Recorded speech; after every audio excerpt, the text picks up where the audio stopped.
Hello and welcome to my channel. Rhino here. Today, I'm starting another book series. This one is called The Great Hope by Ellen White. Before I get into the book proper, I thought it would be prudent to give a bit of background on the author. You see, this isn't your ordinary run-of-the-mill apologetics book. This is a Seventh Day Adventist apologetics book. Not only that, but it's a short pamphlet-style book that is cut down from her larger work, The Great Controversy, which was first published in 1858. For comparison, that's the year before Origin of Species was published. So this is a book about how Jesus is coming really soon. It was written more than a century and a half ago, and yet the Seventh Day Adventists still reprint her work and treat them as at least semi-authoritative. So this first episode is going to be me giving a brief history of the Seventh Day Adventist Church, some of its founders, and their key beliefs that are likely to be relevant when reading through this book. Let's go!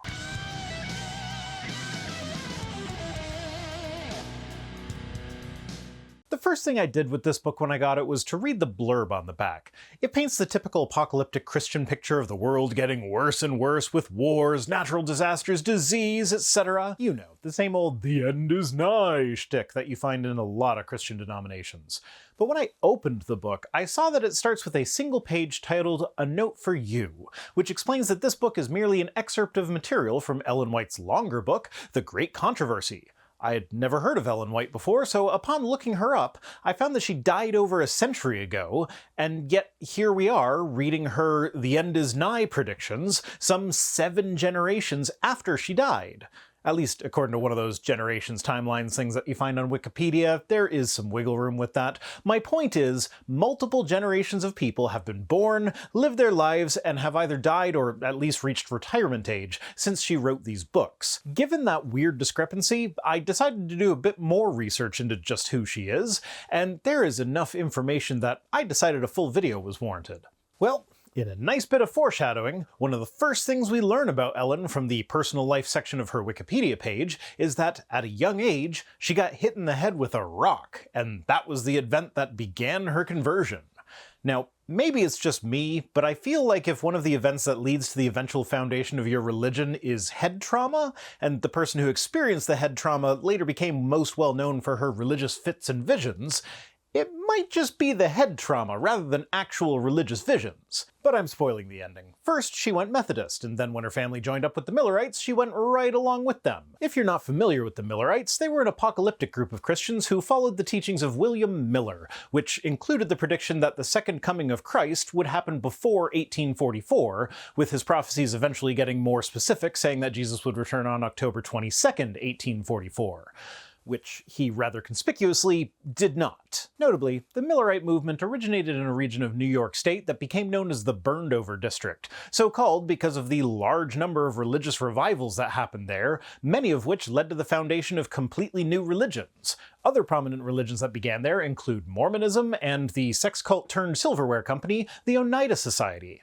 So, after what became known as the Great Disappointment, when Jesus didn't return on October 22nd, the Millerite movement fractured. Some people returned to previous denominations, some made new end times predictions, and others formed entirely new religions. The Seventh Day Adventists were one of the latter. They decided that October 22nd wasn't actually the second coming of Christ, that was the day that he entered the second apartment of the heavenly sanctuary, and he has work to do in that second apartment before coming back to Earth. So, instead of being the day that Jesus returns, it was actually Jesus' moving day, and he didn't even bother to buy pizza or beer. Anyway, the main thing that the Seventh Day Adventists became known for was the whole seventh day thing. They take the command to keep the Sabbath day holy seriously, and don't interpret it to just mean take a day off once a week, but rather that the time from sunset on Friday to sunset on Saturday is itself holy, and you need to follow most of the old Jewish laws regarding Sabbath. No work, business, shopping, sports, etc.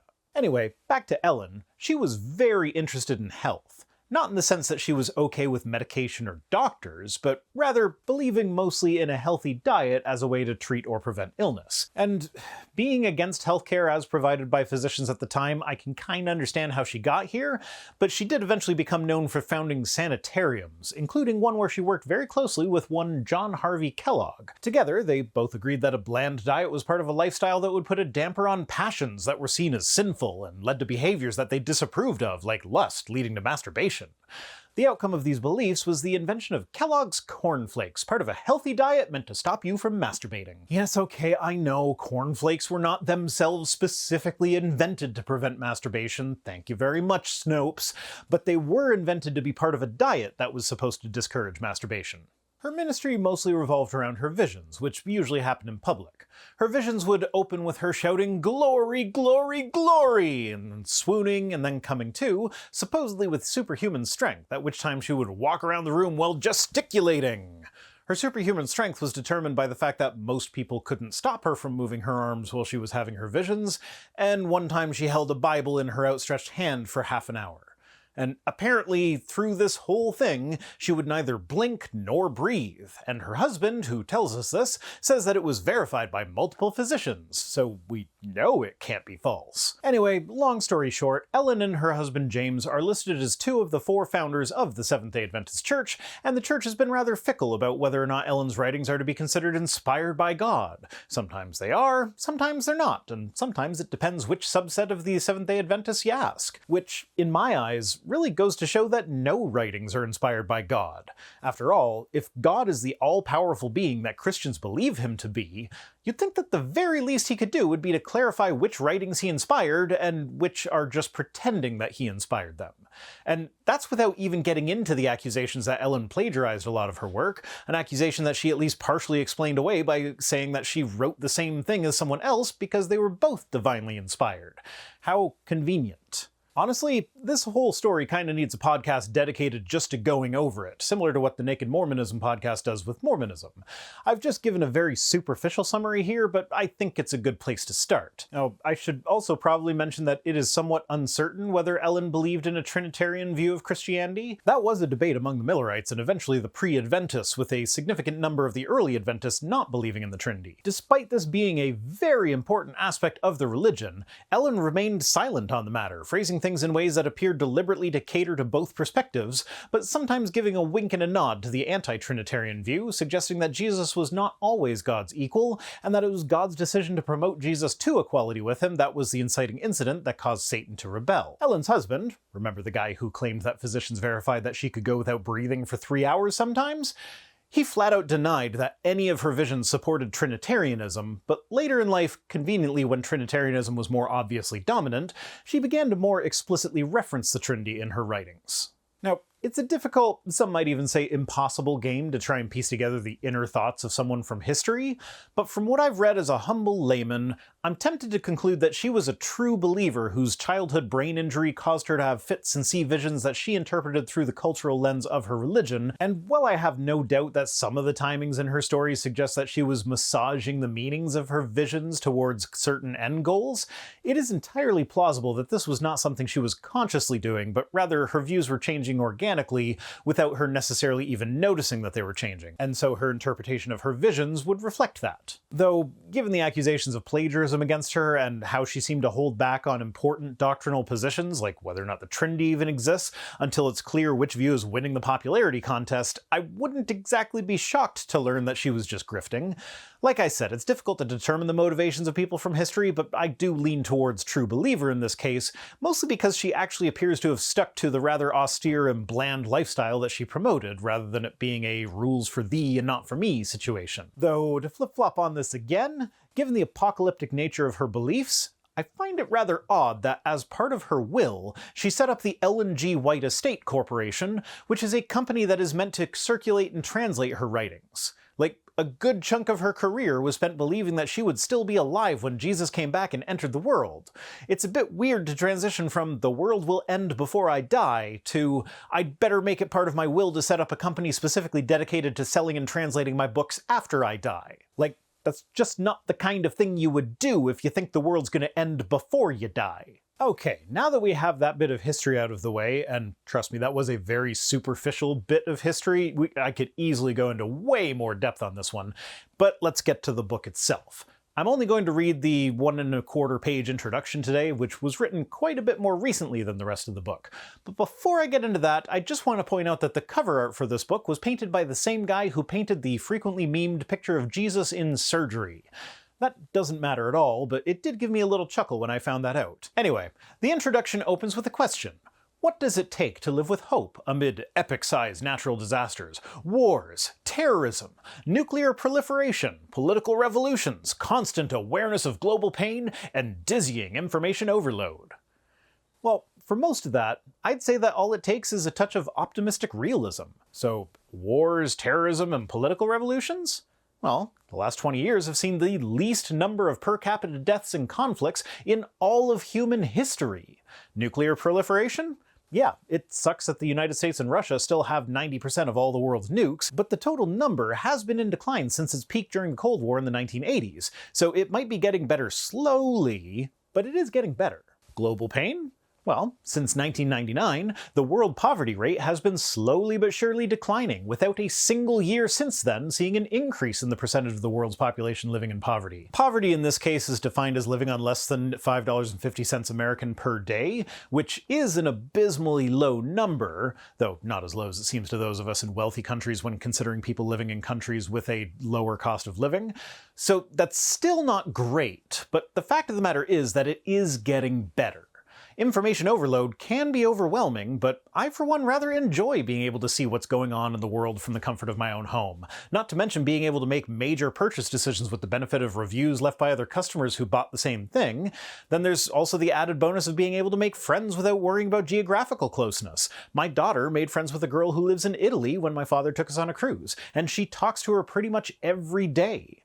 The only thing on the list that actually is something bad that looks to be getting worse are the epic-sized natural disasters. And yeah, those fucking suck. And the worst part is that we could have done a lot to prevent them from reaching the level of severity that they're at if we had taken decisive action decades ago. So I guess congrats on getting one of the 7 categories of things getting worse correct? The next paragraph has them quoting the whole "those who cannot remember the past are doomed to repeat it" thing. Sure, fine. Then they explain that this book is a sampling of chapters that have been taken from Ellen White's book The Great Controversy, which they call a time-tested classic of both history and prophecy, which I would assume means that at least some of the prophecies have come true, right? Because that is how you would time-test a prophecy, after all. Though I don't have great hope for that being the case here, as the back of the book states that the Bible has never failed in its prophecies, which is disproven by the existence of a modern-day city of Tyre, which the Bible said would never be rebuilt after being conquered by Nebuchadnezzar. Well, I suppose with the way I phrased it, you could consider that prophecy to be true, because Tyre never has been rebuilt after being conquered by Nebuchadnezzar. Since Nebuchadnezzar never successfully conquered Tyre, so, technically it was not rebuilt after he conquered it. But the Bible was very specific about the fact that Nebuchadnezzar would not only conquer Tyre, but would completely destroy it with it never to be rebuilt. Back to the intro, they say that even though this book was written more than a century ago, more than a century and a half ago at this point, the insights found in it will offer cutting-edge direction for the 21st century. Press X to doubt. Then they explain that the author is considered the most widely translated American author, with one of her many books having been translated into more than 160 languages. Which might be impressive if it happened organically rather than through a corporation that was set up specifically to translate her shit into as many languages as possible. But even so, how many times something is translated does not speak to the quality of the thing that's being translated. This is kind of like the apologetics argument about how many Greek New Testament manuscripts there are. There are thousands of them! Never mind that the vast majority of them came from a period of time where a rich and powerful organization dedicated a bunch of resources to churning them out over 1,000 years after they were originally written. That's a lot of manuscripts, though, so the Bible must be true. It's the same idea here. Her book was translated a lot by the company that was set up and funded by the church specifically to translate her books.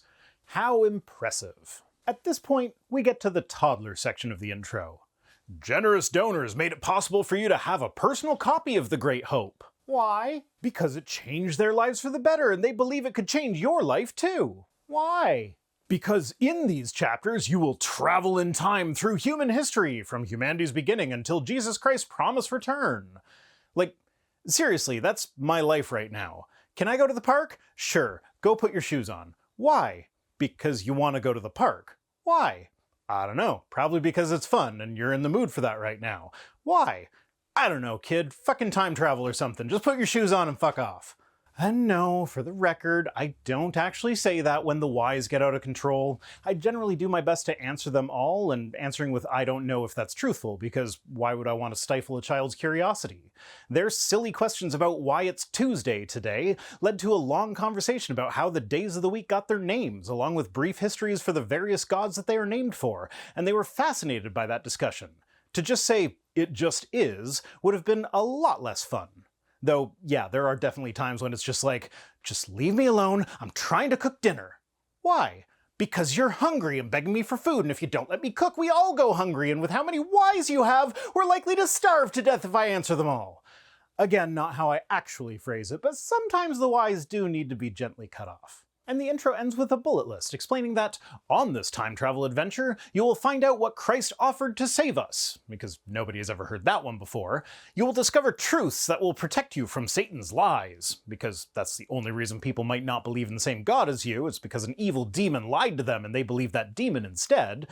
You will come to understand life-changing spiritual realities, which, you know what? I'll give it to them. If it turns out that spiritual realities are, real, that would at least be a little bit life-changing. You will sense God's interplay in the cosmic history and where you fit in. So I guess you'll learn that God made the entire universe specifically for you? Gotta love that Christian humility at work, am I right? And you will catch a glimpse of the most glorious picture ever portrayed to the human mind, the end of the human experience as we know it, and the beginning of ellipsis. Apparently that was their cliffhanger, because to actually finish that sentence would give away the ending of the book. Just gonna throw this guess out here now. That was probably referring to heaven. Okay, and that's it for the introduction to The Great Hope. Tune in next time to find out why there is suffering. And without getting too spoilery, I'm pretty sure that the answer is not going to be the typical free will thing that we usually see. The subheadings in this chapter are wild. Today's comment of the day comes to us from Marty Lawrence 5532, who says, "Nothing more than atheist apologetics here. Disagreeing with God does not make him non-existent. It's a non sequitur. You can choose eternal life by just faith and 100% grace in Jesus' work on the cross for you and believing he resurrected. Or you can choose hell forever with no let-up on the pain forever. Don't go to hell with a chip on your shoulder. It's a plain dumb attitude." Marty, it's not that I think that God doesn't exist because I disagree with God. It's more that God's existence, especially the Christian God, is inherently logically contradictory. Not only do you have the logical incoherence that is the Trinity, honestly, y'all could solve a bunch of your problems with that just by admitting that you're polytheists, but there's also the fact that the Bible gives God contradictory characteristics, even if we just stick with how those characteristics are defined by the Bible itself. Thanks for watching. I'll be back next Friday with more, but if you need to get your Rhino fix in before then, I livestream with Cirrus every Wednesday at 8:30 Eastern on my other channel, The Watering Hole, and I stream with my partner every Tuesday at 1 p.m. Eastern here. Thanks to Tim Robertson for being my Patreon and sponsorships manager, and special thanks as always to my patrons, who are the head injury that causes the visions that are my channel.